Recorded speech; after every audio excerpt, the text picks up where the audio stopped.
ក្មេងសាលានៅថៃបាញ់មើលរូបថ្នាក់ខ្លួនឯងហ្នឹងហើយបងប្អូនគ្នារឿងហ្នឹងគឺកំពុងផ្ទុះការចាប់អារម្មណ៍មែនទែនទាំងថៃទាំងខ្មែររបស់យើងប៉ុន្តែរបស់ខ្មែររបស់យើងគឺផ្ទុះការចាប់អារម្មណ៍បែបលក្ខណៈសើចៗអញ្ចឹងហ្នឹងហើយអត់ពាក់ព័ន្ធជាមួយករណីមួយហ្នឹងក៏ខ្ញុំនិយាយបន្តិចចុះក៏មានក្មេងសិស្សសាលាម្នាក់បានបាញ់សម្លាប់ទៅលើក្មេងសិស្សសាលាដូចគ្នាឲ្យស្លាប់ចំនួន3នាក់និងគ្រូបន្ទប់ថ្នាក់ដែលនៅកន្លែងហ្នឹងគឺ3នាក់ដែរទាំងអស់6នាក់ហើយរួមជាមួយនឹង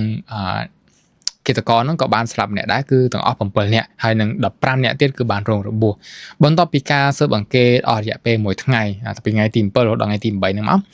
គឺបានរកឃើញថាក្មេងម្នាក់ហ្នឹងមុននឹងទៅបាញ់មិត្តរួមថ្នាក់ជាមួយគ្រូរបស់ខ្លួនឯងនៅក្នុងសាលាហ្នឹងគឺគេបានបាញ់សម្លាប់ទៅលើយាយតាខ្លួនឯងដែលនៅផ្ទះហ្នឹងរួចហើយបានទៅបាញ់មិត្តភ័ក្តិដែលនៅសាលាហើយមូលហេតុពាក់ព័ន្ធជាមួយរឿងហ្នឹងដោយសារតែសម្ពាធទាំងគ្រួសារសម្ពាធទាំងនៅសាលាគ្រួសារក៏មានសម្ពាធយើងអត់ដឹងថាមានសម្ពាធអីខ្លះហេប៉ុន្តែនៅសាលាគឺមានការប៊ូលូអំពីមិត្តភ័ក្តិអញ្ចឹងគ្មានអីទេគឺមានតែទាញកាភ្លើងបាញ់ចោលហ្នឹងហើយហ្នឹងហើយរឿងហ្នឹងវាមានតែធម្មតាទេនៅថៃការបាញ់គ្នាវារឿងធម្មតាតែហើយរឿងហ្នឹង